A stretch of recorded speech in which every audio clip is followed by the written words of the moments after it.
Nous célébrons la grande fête, la Pentecôte, qui porte le temps pascal à son accomplissement 50 jours après la résurrection du Christ. Bonjour chers frères et sœurs. C'est l'une des plus grandes solennités, le point de départ de notre foi en l'Église, car avec la Pentecôte, le don de l'Esprit Saint, naît l'Église. Le jour de la Pentecôte est l'acte de naissance de l'histoire de l'Église. Ainsi, la liturgie de ce jour nous invite à ouvrir nos cœurs au don de l'Esprit Saint. Et c'est une des promesses de Jésus qui s'accomplit aujourd'hui. Promesse faite dans son discours d'adieu aux disciples attristés. Si quelqu'un a soif, qu'il vienne à moi et il boira, celui qui croit en moi. Selon le mot de l'Écriture, de son sein couleront des fleuves d'eau vive. Cette eau vive qui jaillit, c'est l'Esprit Saint que le Père nous envoie au nom de Jésus. Je prierai le Père et il vous donnera un autre consolateur afin qu'il demeure éternellement avec vous. Autre, parce que le premier c'est lui-même, Jésus, qui s'est fait chair précisément pour assumer sur lui notre condition humaine et la libérer de l'esclavage du péché. Le Père est bien disposé à nous communiquer la vie, à nous donner l'Esprit Saint et à demeurer avec nous pour toujours. Mais il y a une condition, une seule condition: aimer Jésus et observer sa parole. Celui qui ne l'aime pas, n'observe pas sa parole, dit Jésus dans l'Évangile, et ne peut pas recevoir le Saint-Esprit. L'Esprit qui vient du Père crée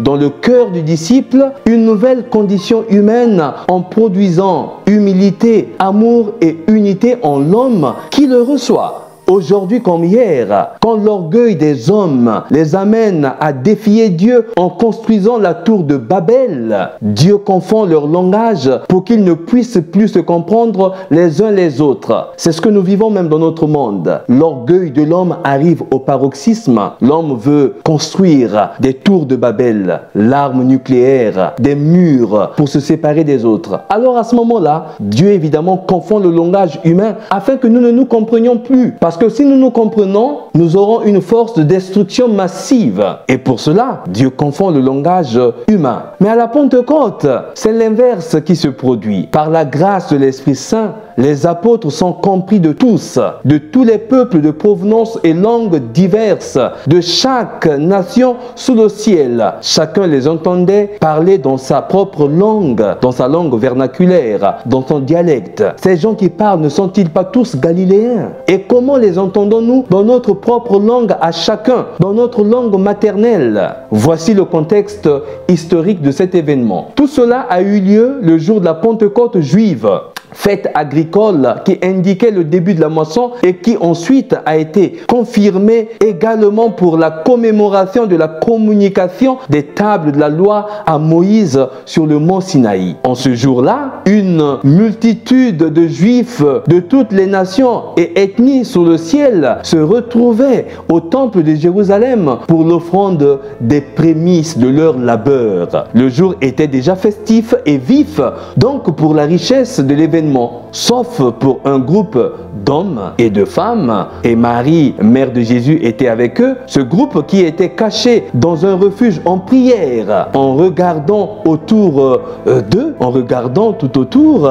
avec circonspection, de peur d'être surpris par la rage meurtrière des Juifs, parce que le Maître Jésus a été crucifié. Alors le groupe était apeuré dans la maison du Cénacle, en regardant de toutes parts pour voir, évidemment, s'inquiétant, priant et pour se cacher de la furie meurtrière des Juifs. Et en ce jour-là, jour de la Pentecôte, l'Esprit Saint les remplit. Ils sont remplis d'Esprit Saint. Ils se mirent à parler en d'autres langues et chacun s'exprimait selon le don de l'Esprit qu'il avait reçu. Et ils sortirent tous de cette maison où ils étaient enfermés et ils allèrent annoncer le Christ au monde, à cette multitude de personnes qui étaient là. Et donc ils rencontrèrent une foule innombrable de gens qui les écoutaient et chacun dans sa propre langue maternelle. En fait, nous pouvons nous poser la question, dans quelle langue les apôtres parlaient-ils pour se faire ainsi comprendre de tous et de chacun dans sa propre langue, dans son propre dialecte? Dans quelle langue comprends-tu le message évangélique, toi qui m'écoutes? Quelle langue parles-tu? Moi, je viens du Congo-Brazzaville, l'Afrique centrale. Toi, tu viens de Brazzaville, tu viens de Pointe-Noire, tu viens de Kibwende ou tu viens de Bunji. Fidji ou d'un autre pays, etc.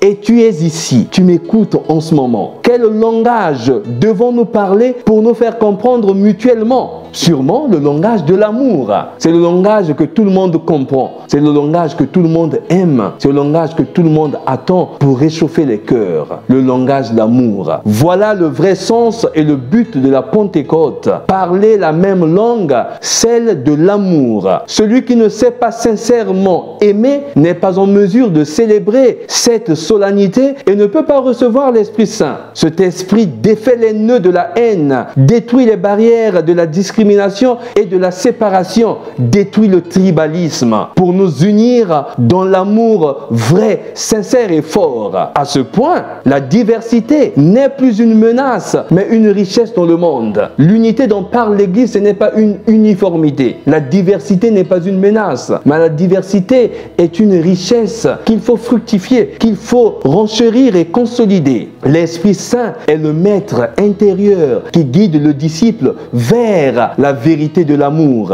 le pousse à bien agir, le console dans la douleur, le transforme intérieurement, lui donnant force et capacité nouvelles pour changer le monde, en commençant chacun par son petit monde intérieur, chacun par son monde restreint. Nous pouvons changer le monde en commençant par changer notre monde intérieur, notre entourage le plus immédiat. Je vous souhaite une excellente fête de la Pentecôte. Priez pour moi comme je prie pour vous. Changeons le monde. Allons-y, levons-nous. Allons enseigner au monde le langage de l'amour. Ce langage qui unit les cœurs en unissant les efforts. Et sont ces efforts-là hissés au loin qui changent et qui changeront la réalité de notre monde. Que Dieu vous bénisse. L'abbé Stephen Yanil Nkodia, serviteur inutile.